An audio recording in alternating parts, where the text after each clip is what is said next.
آخر وہ سب بیت اللہ میں جمع ہوئے۔ ان لوگوں میں ابو امیہ بن مغیرہ بھی تھا، اس کا نام حذیفہ تھا۔ قریش کے پورے قبیلے میں یہ سب سے زیادہ عمر والا تھا۔ یہ ام المؤمنین سیدہ ام سلمہ رضی اللہ عنہا کا باپ تھا۔ قریش کے انتہائی شریف لوگوں میں سے تھا۔ مسافروں کا سامان اور کھانا وغیرہ دینے کے سلسلے میں بہت مشہور تھا۔ جب کبھی سفر کرتا تو اپنے ساتھیوں کے کھانے پینے کا سامان خود کرتا تھا۔ اس وقت اس شدید جھگڑے کو ختم کرنے کے لیے اس نے ایک حل پیش کیا۔ اس نے سب سے کہا، اے قریش کے لوگوں، اپنا جھگڑا ختم کرنے کے لیے تم یوں کرو کہ حرم کے صفا نامی دروازے سے جو شخص سب سے پہلے داخل ہو اس سے فیصلہ کرا لو۔ وہ تمہارے درمیان جو فیصلہ کرے سب اس کو مان لیں۔ یہ تجویز سب نے مان لی۔ آج اس دروازے کو باب السلام کہا جاتا ہے۔ یہ دروازہ رکن یمانی اور رکن اسود کے درمیانی حصے کے سامنے ہے۔ اللہ کی قدرت کہ اس دروازے سے سب سے پہلے حضور نبی کریم صلی اللہ علیہ وسلم تشریف لائے۔ قریش نے جیسے ہی آپ کو دیکھا پکار اٹھے، یہ تو امین ہے، یہ تو محمد ہے صلی اللہ علیہ وسلم، ہم ان پر راضی ہیں۔ اور ان کے ایسا کہنے کی وجہ یہ تھی کہ قریش اپنے آپس کے جھگڑوں کے فیصلے آپ ہی سے کرایا کرتے تھے۔ آپ کسی کی بجا حمایت نہیں کرتے تھے، نہ بلا وجہ کسی کی مخالفت کرتے تھے۔ پھر ان لوگوں نے اپنے جھگڑے کی تفصیل آپ کو سنائی۔ ساری تفصیل سن کر آپ نے فرمایا، ایک چادر لے آؤ۔ وہ لوگ چادر لے آئے۔ آپ نے اس چادر کو بچھایا اور اپنے دست مبارک سے حجر اسود کو اٹھا کر اس چادر پر رکھ دیا۔ اس کے بعد آپ نے ارشاد فرمایا، ہر قبیلے کے لوگ اس چادر کا ایک ایک کنارہ پکڑ لیں، سب مل کر اس کو اٹھائیں۔ انہوں نے ایسا ہی کیا۔ چادر کو اٹھائے ہوئے وہ اس مقام تک آ گئے جہاں حجر اسود کو رکھنا تھا۔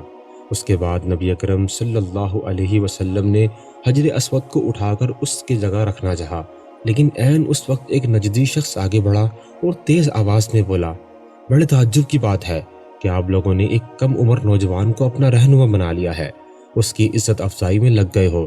یاد رکھو، یہ شخص سب کو گروہوں میں تقسیم کر دے گا، تم لوگوں کو پارا پارا کر دے گا۔ قریب تھا کہ لوگوں میں اس کی باتوں سے ایک بار پھر جھگڑا ہو جائے، لیکن پھر خود ہی انہوں نے محسوس کر لیا کہ حضور صلی اللہ علیہ وسلم نے جو فیصلہ کیا ہے وہ لڑانے والا نہیں، لڑائی ختم کروانے والا ہے۔ چنانچہ حجر اسود کو نبی کریم صلی اللہ علیہ وسلم نے اپنے مبارک ہاتھوں سے اس کی جگہ پر رکھ دیا۔ مورخوں نے لکھا ہے کہ یہ نجدی شخص دراصل ابلیس تھا، جو اس موقع پر انسانی شکل میں آیا تھا۔ جب کعبے کی تعمیر مکمل ہو گئی تو قریش نے اپنے بتوں کو پھر اس میں سجا دیا۔ کعبے کی یہ تعمیر جو قریش نے کی تھی چوتھی تعمیر تھی۔ سب سے پہلے کعبے کو فرشتوں نے بنایا تھا۔ بعض صحابہ نے فرمایا کہ زمین و آسمان کو پیدا کرنے سے پہلے اللہ تعالیٰ کا عرش پانی کے اوپر تھا۔ جب عرش کو پانی پر ہونے کی وجہ سے حرکت ہوئی تو اس پر یہ کلمہ لکھا گیا، لا الہ الا اللہ محمد رسول اللہ، اللہ کے سوا کوئی معبود نہیں، محمد صلی اللہ علیہ وسلم اللہ تعالیٰ کے رسول ہیں۔ اس کلمے کے لکھے جانے کے بعد عرش ساکن ہو گیا۔ پھر جب اللہ تعالیٰ نے آسمانوں اور زمین کو پیدا کرنے کا ارادہ فرمایا تو اس نے پانی پر ہوا کو بھیجا۔ اس سے پانی میں موجیں اٹھنے لگی اور بخارات اٹھنے لگے۔ اللہ تعالیٰ نے ان بخارات یعنی بھاپ سے آسمان کو پیدا فرمایا۔ پھر اللہ تعالیٰ نے کعبے کی جگہ سے پانی کو ہٹا دیا، جگہ خشک ہو گئی۔ چنانچہ یہی بیت اللہ کی جگہ ساری زمین کی اصل ہے اور اس کا مرکز ہے۔ یہی خشکی بڑھتے بڑھتے 7 بر اعظم بن گئی۔ جب زمین ظاہر ہو گئی تو اس پر پہاڑ قائم کیے گئے۔ زمین پر سب سے پہلا پہاڑ ابو قیس ہے۔ پھر اللہ تعالیٰ نے فرشتوں کو حکم دیا، زمین پہ میرے نام کا ایک گھر بناؤ تاکہ آدم کی اولاد اس گھر کے ذریعے میری پناہ مانگے، انسان اس گھر کا طواف کرے جس طرح تم نے میرے عرش کے گرد طواف کیا تاکہ میں ان سے راضی ہو جاؤں۔ فرشتوں نے حکم کی تعمیل کی۔ اس کے بعد حضرت ابراہیم علیہ السلام نے خانہ کعبہ کی تعمیر کی۔ اس طرح قریش کے ہاتھوں یہ چوتھی بار تعمیر ہوئی۔ حضور اکرم صلی اللہ علیہ وسلم کی عمر مبارک 40 سال کے قریب ہوئی تو وحی کے آثار شروع ہو گئے۔ اس سلسلے میں سب سے پہلے آپ کو سچے خواب دکھائی دینے لگے۔ آپ جو خواب دیکھتے وہ حقیقت بن کر سامنے آ جاتا۔ اللہ تعالیٰ نے سچے خوابوں کا سلسلہ اس لیے شروع کیا کہ اچانک فرشتے کی آمد سے کہیں آپ خوف زدہ نہ ہو جائیں۔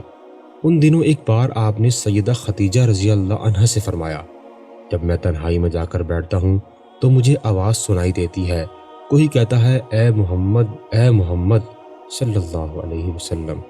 ایک بار آپ نے فرمایا، مجھے ایک نور نظر آتا ہے، یہ نور جاگنے کی حالت میں نظر آتا ہے، مجھے ڈر ہے کہ اس کے نتیجے میں کوئی بات نہ پیش آ جائے۔ ایک بار آپ نے یہ بھی فرمایا، اللہ کی قسم مجھے جتنی نفرت ان بتوں سے ہے اتنی کسی اور چیز سے نہیں۔ وہی کے لیے آپ کو ذہنی طور پر تیار کرنے کے لیے اللہ تعالیٰ نے فرشتے اسرافیل کو آپ کا ہمدم بنا دیا تھا۔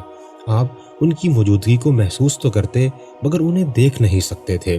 اس طرح آپ کو نبوت کی خوشخبریاں دی جاتی رہی، آپ کو وحی کے لیے تیار کیا جاتا رہا۔ اللہ تعالیٰ نے آپ کے دل میں تنہائی کا شوق پیدا فرما دیا، چنانچہ آپ کو تنہائی عزیز ہو گئی۔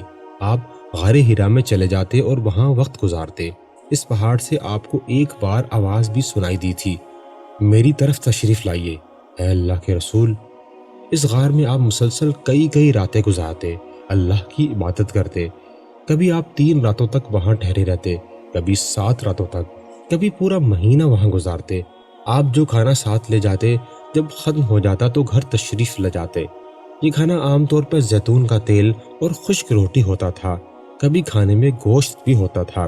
غار ہرا میں قیام کے دوران کچھ لوگ وہاں سے گزرتے اور ان میں کچھ مساکین لوگ ہوتے تو آپ انہیں کھانا کھلاتے۔ غار ہرا میں آپ عبادت کس طرح کرتے تھے، روایات میں اس کی وضاحت نہیں ملتی۔ علماء کرام نے اپنا اپنا خیال ضرور ظاہر کیا۔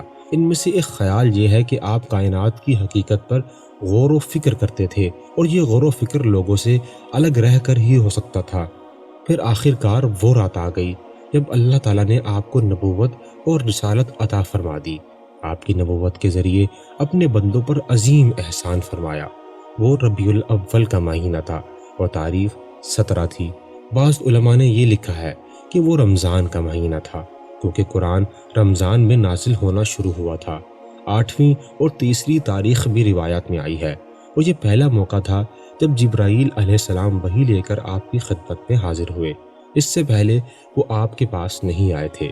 جس صبح جبرائیل علیہ السلام وحی لے کر آئے وہ پیر کی صبح تھی، اور پیر کی صبح ہی آپ اس دنیا میں تشریف لائے۔ آپ فرمایا کرتے تھے، پیر کے دن کا روزہ رکھو کیونکہ میں پیر کے دن پیدا ہوا ہوں اور پیر کے دن ہی مجھے نبوت ملی۔ بہرحال اس بارے میں روایات مختلف ہیں۔ یہ بات طے ہے کہ اس وقت آپ کی عمر مبارک کا 40واں سال تھا۔ آپ اس وقت نیند میں تھے کہ جبرائیل علیہ السلام تشریف لے آئے۔ ان کے ہاتھ میں ایک ریشمی کپڑا تھا اور اس کپڑے میں ایک کتاب تھی۔